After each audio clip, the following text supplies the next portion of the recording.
Bom, vamos falar das outras 6 escolas helenísticas, né?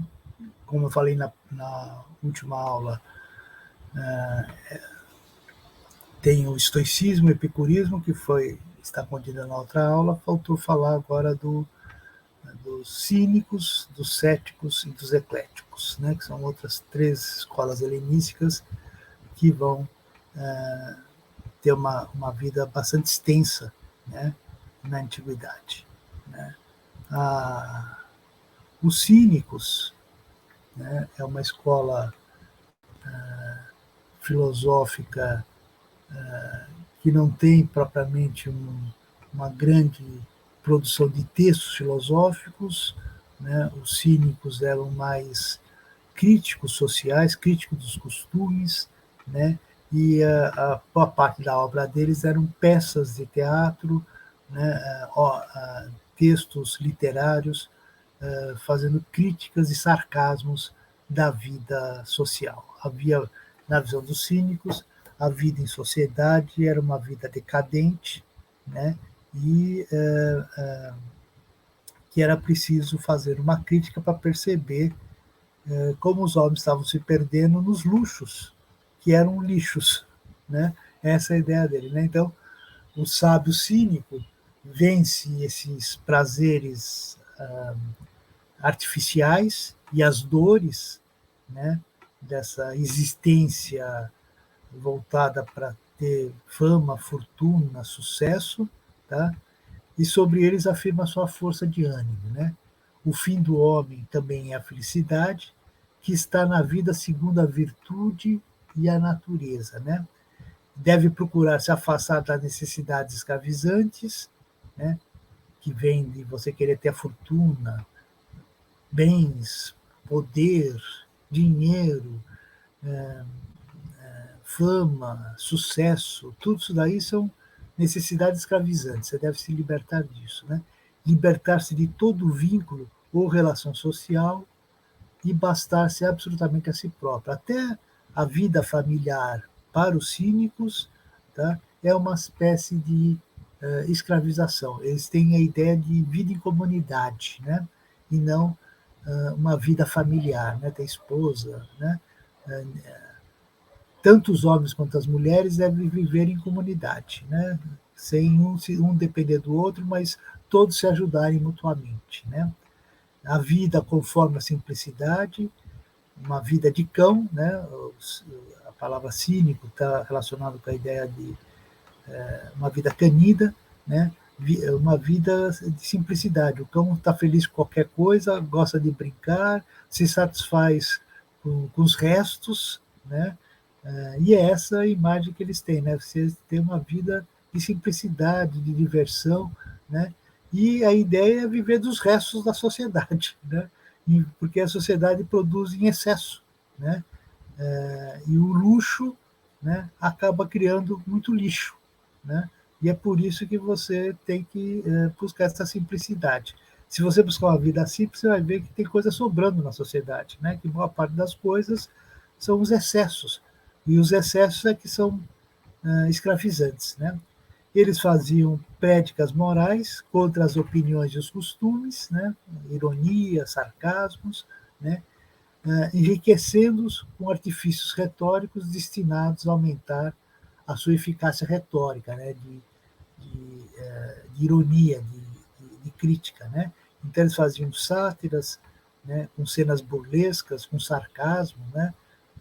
Mostrando digamos assim, a tolice da vida social, né? E das buscas da cidade, né?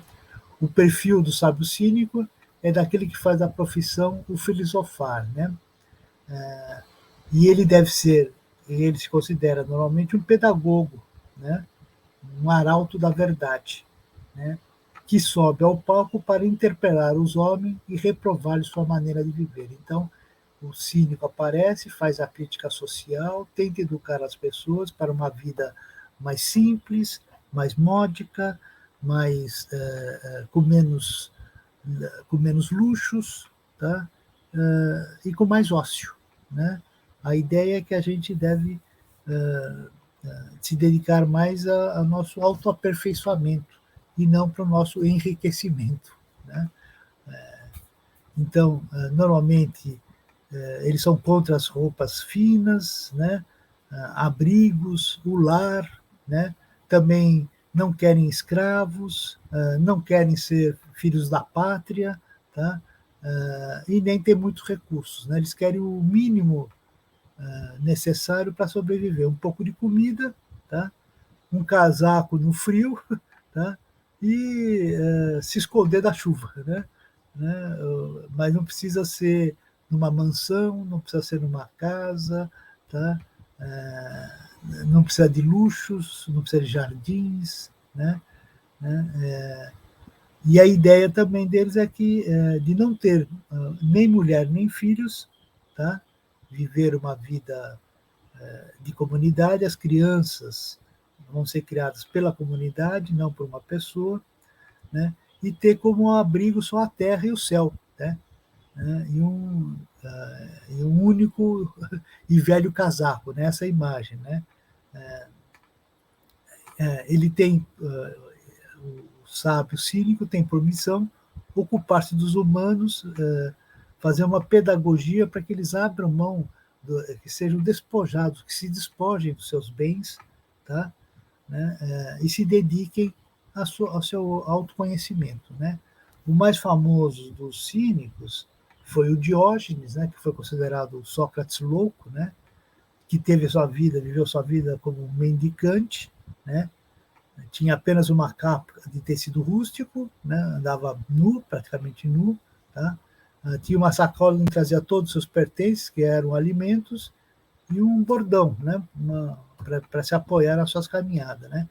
E defendia a comunidade das mulheres e até dos filhos. E se dizia um cidadão do mundo, um cosmopolita, né? O Diógenes tem algumas passagens interessantes, né?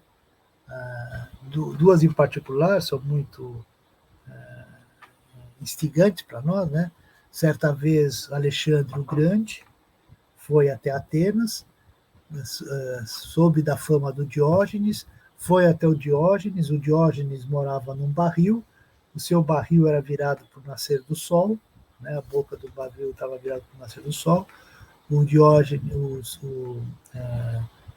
o Alexandre chega de manhã cedo, na entrada do barril onde está o Diógenes, e pergunta: ó filósofo, peça o que quiseres que eu te darei.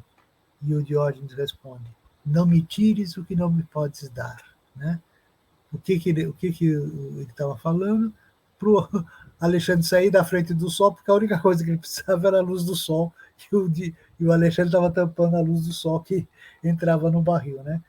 O que ele estava querendo dizer? O seu poder não tem nada para me dar. Eu não preciso de nada que o poder político tenha. Tudo que eu preciso está dentro de mim. Eu não preciso de você. Né? Então, é um sarcasmo, né, que ele faz, né, uma piada, né, para mostrar para o Alexandre que, por mais que ele tenha, ele não tem tudo que ele não pode dar nada do que o Diógenes precisa, porque o que o Diógenes precisa não está no poder político.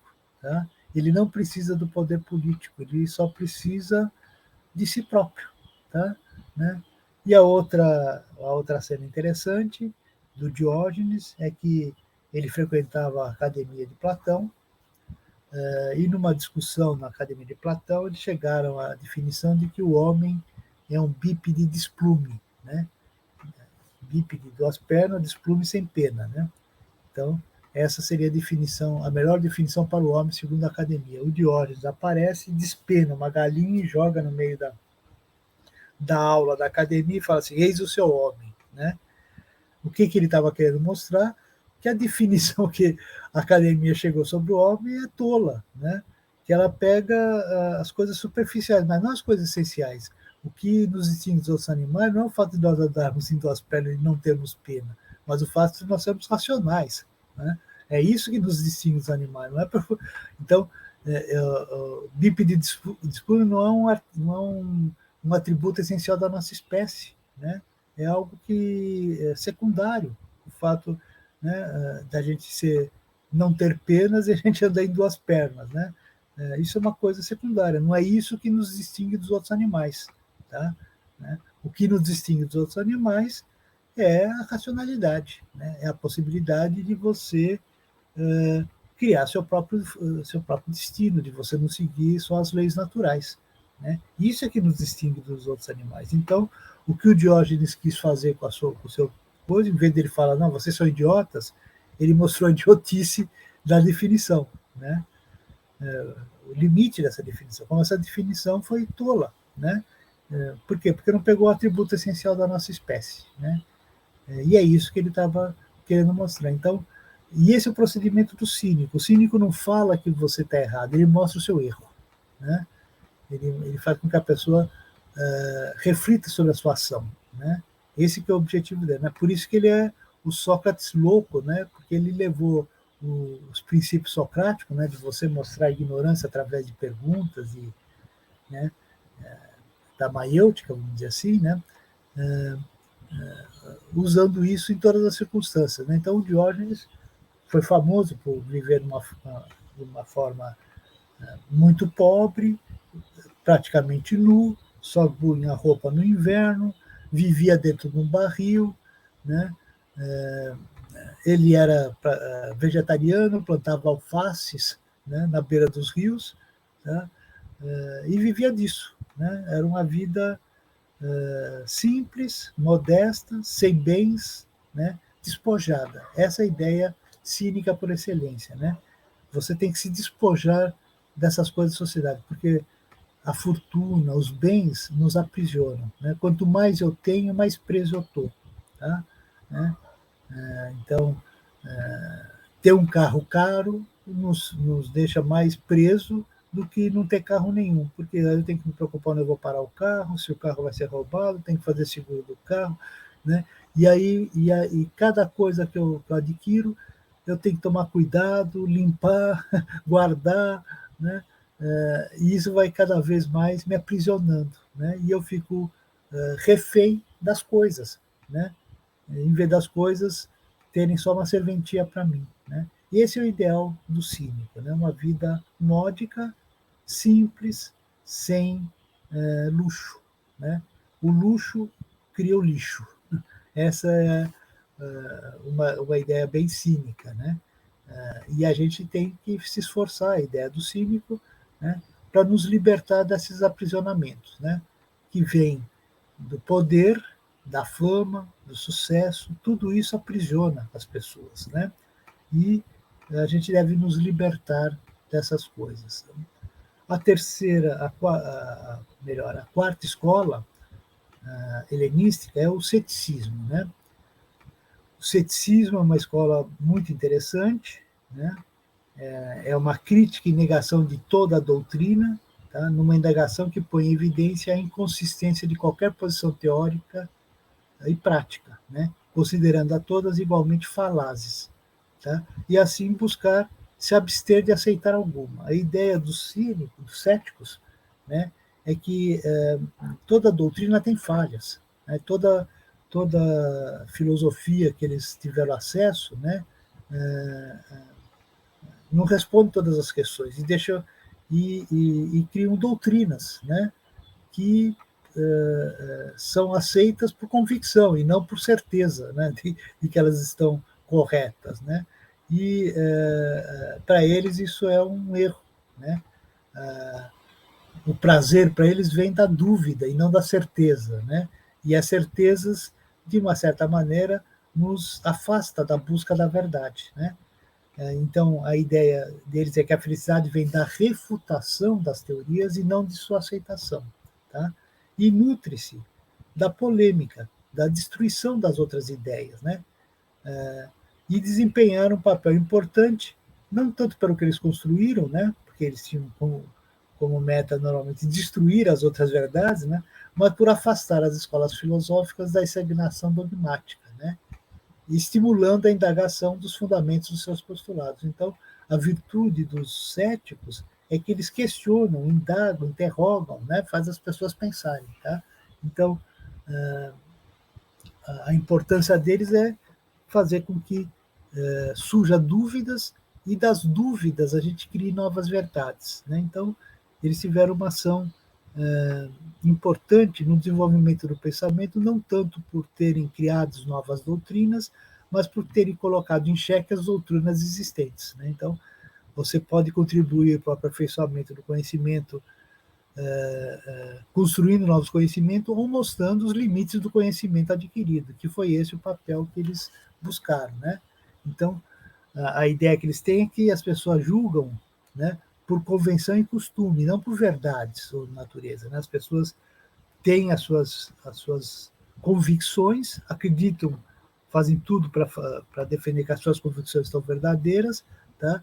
E tem medo de perceber os limites das suas convicções, os limites da sua verdade, né? E a ideia é que eles têm que, para o conhecimento humano, as coisas não são verdadeiramente apreensíveis. Não apenas o sentido, mas a razão também nos engana. Quer dizer, não é só a ideia que tem dos pré-socráticos, né, que a sensibilidade nos engana, né, nós temos que usar os olhos da razão. Para os céticos, a racionalidade também se engana, também é enganosa, tá? Né? Ela forma convicções, ela forma os dogmas, tá? Né? E os dogmas são aceitos por princípio e não por certeza, não por veracidade, tá? E a única atitude legítima para os céticos, né, por parte do homem, é a suspensão de qualquer juízo sobre a natureza, né? Não afirmar que qualquer coisa é verdadeira ou falsa, justa ou injusta, e assim sucessivamente, tá? Então, o ideal é você suspender o seu juízo e continuar investigando, tá? Por quê? Porque ninguém descobriu a verdade, e talvez a verdade nem seja apreensível para a nossa racionalidade, tá? Talvez isso seja uma pretensão da nossa soberba, tá? E que a gente não seja capaz de chegar na verdade das coisas, né? A ideia que eles têm é que todas as coisas são indiferentes aos homens, portanto, devemos suspender os nossos juízos para garantir a ausência de qualquer perturbação ou paixão, tá? Não vamos nos matar pelas verdades, porque as verdades são duvidosas, é essa a ideia que eles têm, né? Então, o que eles fazem? Eles tentam mostrar que as certezas e as verdades que aqui chegamos, na verdade, são mais frutos da convicção dos homens do que de princípios provados em sua veracidade. Tá? Né? E o ideal para eles é buscar essa suspensão do juízo. Tá? E para ele, por que a gente vai buscar essa suspensão do juízo? Devido à diversidade de crenças e opiniões. Tá? Né? Para eles, assim, existe uma discordância, né, insanável entre os filósofos, né? E tem um dissídio insanável entre as opiniões dos filósofos. E, portanto, a impossibilidade de escolher entre eles. Né? Quem que está certo? Tales, Anaximandro, Anaximeno, Heráclito, Demócrito? Qual deles está certo? Veja, há uma diversidade de crenças e opiniões, tá? Uma discordância e um dissídio insanável entre as opiniões deles, tá? E, portanto, é impossível escolher entre eles qual deles está certo. Tá? Então, o que eu devo fazer? Suspender a minha opinião, a minha, as minhas convicções a respeito disso. Tá? Depois, né, é preciso perceber, né, e reconhecer que toda prova que se apresenta parte de princípios que, por sua vez, exigem provas, e assim até o infinito. Né? Ou seja, a gente parte de algo que está provado, que é necessariamente o que se precisa provar. Né? Então, a gente tenta responder quem é o criador do mundo, se antes a gente nem conseguiu provar ainda que o mundo foi criado. Então, a gente está preocupado em descobrir o criador do mundo, quando nós não temos nem prova de que se o mundo foi criado. Como é que eu vou querer dizer quem é o criador do mundo se eu nem sei se o mundo foi criado? Tá? Então, essa é a ideia que eles têm. Então, você tenta provar alguma coisa que, na verdade, precisa de uma prova anterior. Né? Então, eu quero, sei lá, provar a existência de Deus, tá? Mas da onde que eu tiro essa existência? Né? Não, ele criou o mundo. E quem criou Deus? Veja, toda essa é a ideia que os céticos têm. Né? Cada coisa que você se atribui, né, como se tivesse provado, como se tivesse existência, precisa ser provado, e que as pessoas não provam. Vida após a morte, né? Como assim tem vida após a morte, né? Você precisa provar que existe isso, né? Como é que você vai aceitar a existência de uma vida após a morte? Você vai para o paraíso ou para o inferno, qualquer coisa do gênero, se você nem tem provas de que se tem vida após a morte, na verdade não tem a morte, né? Enfim, é essa a ideia que eles têm, né? Por isso que você tem que perceber e suspender seu juízo a respeito dessas coisas, porque são coisas que a gente coloca como se fossem provadas e que precisam ser provadas anteriormente, né? E, via de regra, para os céticos, a gente substitui algo que a gente não entende por algo que entende menos ainda, né? A gente não sabe o que é o mundo e aí inventa um Deus, tá? Que a gente sabe menos ainda do que sobre o mundo, tá? Né? E é esse que é o problema. Por isso que, para eles, isso... enfim, isso precisa ser... Isso é mais um motivo para a gente suspender nosso juízo, né? Depois, a verdade das coisas, para ele, vem devido a uma relação que nós fazemos. Nós conhecemos o objeto relativamente a nós, e não qual é em si mesmo. Então, tudo que nós conhecemos é a partir do nosso ponto de vista particular, tá? E não o que as coisas são em si, tá? E a gente atribui os valores de acordo com nossos gostos pessoais, tá? E não de acordo com as coisas são, tá? Então, esse tipo de procedimento também faz com que a gente seja, que a gente aceite as coisas com certo relativismo, tá? Né? Porque nós vemos tudo e pensamos tudo em função dos nossos interesses pessoais, tá? Por isso que eu também preciso suspender o juízo, tá? Porque o que eu tenho não é a verdade do mundo, o que eu tenho é a minha verdade, tá? Veja, os céticos não colocam em questão o fato de cada um de nós ter a nossa verdade. O que o Sérgio coloca em questão é se é uma verdade comum a todos. Isso que eles acham difícil de ser construído, tá? Cada um ter sua verdade é o que acontece. Por isso que a gente não pode se matar pelas verdades. Cada um que fique com a sua, tá? Depois, a ideia que eles têm é que toda demonstração funda-se em princípios que não se demonstram, mas admite por convenção, né? Então, a gente aceita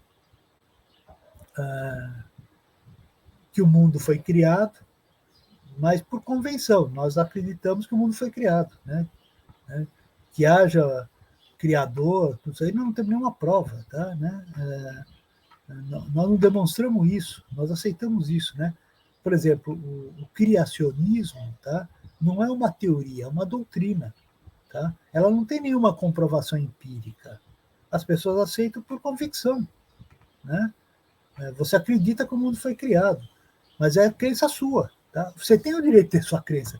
O que você não tem o direito é de fazer com que todo mundo tenha que concordar com a sua crença. É isso que é o problemático, tá?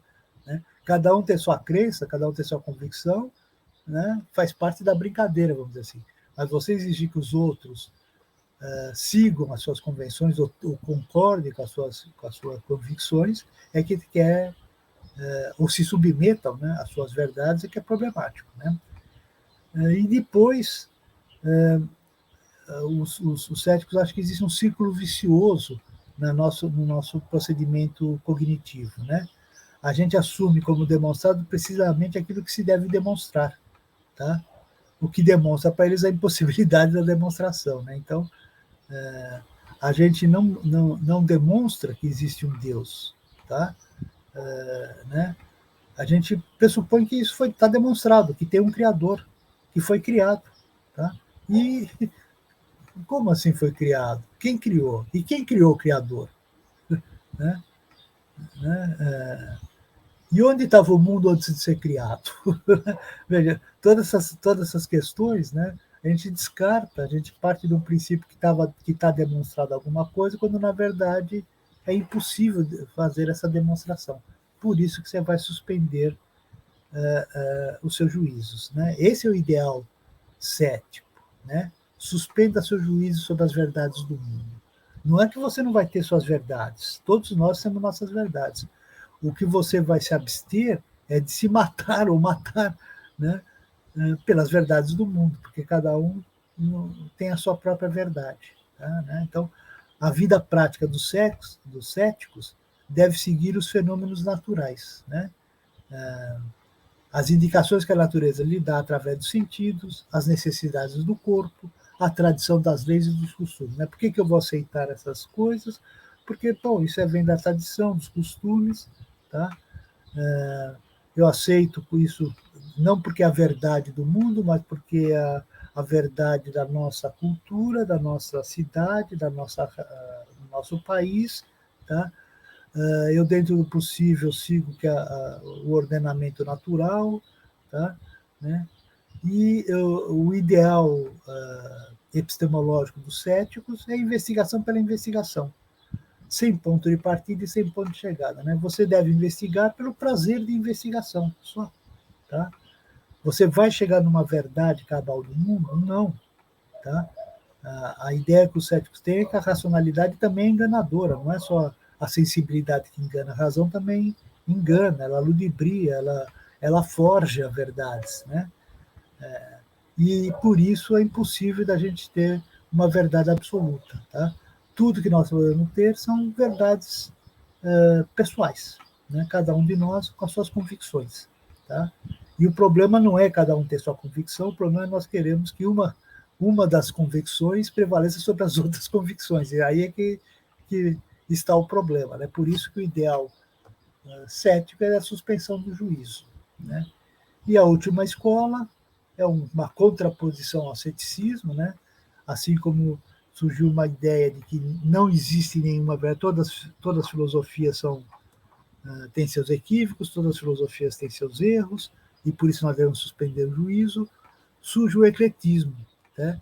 Que é inversamente proporcional aos céticos. Né? Ainda que nenhum filósofo tenha acertado toda a verdade, cada um deles nos revela algum lado interessante dela. Tá? Assim, o fundamental é captar os acertos de todos e desprezar os erros de cada um. Então,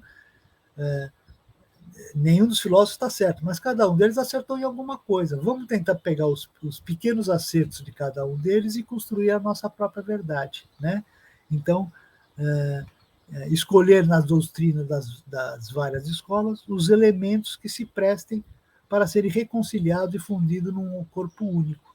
Né? A verdade surge do consenso comum dos filósofos. Então, o ecletismo tenta juntar as diversas partes da verdade que nós estamos descobrindo. Nenhum dos filósofos anteriores está certo, mas cada um deles tem algum tipo de acerto. Né? Não está totalmente errado, né?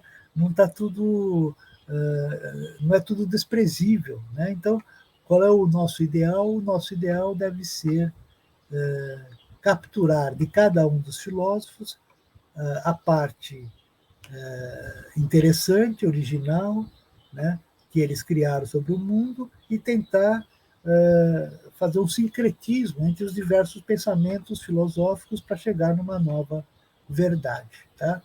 Então, é um complemento à escola cética, tá? Tentando mostrar que nós podemos absorver das diversas escolas filosóficas um novo conhecimento. Então, o que o ecletismo faz? Ele tenta juntar os diversos pensamentos filosóficos. Em vez de você mostrar que estão todos errados, tá? Você não afirma que está todos certos, mas cada um deles tem algumas coisas interessantes, alguns acréscimos que eles fazem ao conjunto do conhecimento humano, e a construção do conhecimento deve se buscar através do consenso entre os diversos pensamentos. Né? Os pensamentos, se não estão completamente certos, tá, também não estão completamente errados. Né? E há coisas interessantes em cada um desses pensamentos. O ideal filosófico do ecletismo é recuperar de cada um dos pensadores aquilo que é original, né, e que parece aumentar o nosso conhecimento sobre o universo e sobre o mundo. Tá? Então, não vou desprezar todo o pensamento, tá? Como os céticos fazem, tá? não é que eu vou aceitar os pensamentos, porque todos os pensamentos, como estão no processo histórico, a tendência deles é serem superados, né? Essa é a ideia do ecletismo. Tá? Cada novo pensador acrescenta alguma coisa a mais no pensamento, tá? E faz com que o pensamento tenha um crescimento contínuo no decorrer da história. Então, dos pré-socráticos até a época do ecletismo, novas verdades, novos conhecimentos foram feitos. Tá? É importante tentar preservar esses conhecimentos e aperfeiçoá-los, né? Quando possível, e abandoná-los quando necessários. Né? Agora, descartar tudo, como querem os céticos, para o eclético é um problema, né? Porque você vai toda hora começar do zero. Né? Não, você já tem coisas que já foram feitas. Né? E muitas vezes alguns conhecimentos mostram o que não é, o que também é importante. Então, você descobrir o que não é verdadeiro, tá? É um caminho para a verdade. Tá? Né? Você descarta algumas coisas. Então, você não deve menosprezar os conhecimentos já feitos. Né? Não é porque eles têm uma desavença, né? Enfim, uma discordância entre todos os pensamentos que todos eles estão errados, porque a discordância faz parte, inclusive, do processo cognitivo dos homens. Né? Foi discordando dos anteriores que nós chegamos às novas verdades. Né? Nós não chegaríamos às verdades que nós temos hoje se não tivesse tido essas verdades anteriores, mesmo estando equivocadas. Né? O equívoco não deixa de nos ensinar alguma coisa. Né? E essa é vamos dizer assim, a positividade do pensamento eclético. Né? Se o ceticismo é um pensamento negativo ou negativista, né? O ecletismo é um pensamento positivista, né? Positivista não no sentido da filosofia positivista, mas positivista no sentido de você perceber a positividade dos diversos pensamentos, né? E não apenas os erros que esses pensamentos tiveram, né? Mesmo os erros são importantes para novos acertos, né? É essa a mensagem que os ecléticos trazem, né? E é uma ideia de você aprende até com os erros. Por isso que não é ruim os pensamentos equivocados, né? Não é que você... E a ideia não é de suspender o juízo, é de buscar novos ajuizamentos, né? Novas verdades, né? É isso que nós devemos fazer. É isso que a humanidade está aprendendo com pensamentos anteriores, né? Nós talvez nunca cheguemos à verdade, tá? Mas nós nos afastamos das falsidades, né? Com o desenvolvimento do conhecimento. Né? Mal ou bem, tá? A gente não, né, deixou de acreditar em absurdos, né? Deixou de acreditar em coisas estratosféricas, né? Que a Terra é plana, né? Enfim, né? Uma série de coisas a gente foi descobrindo, né? Com conhecimento, né?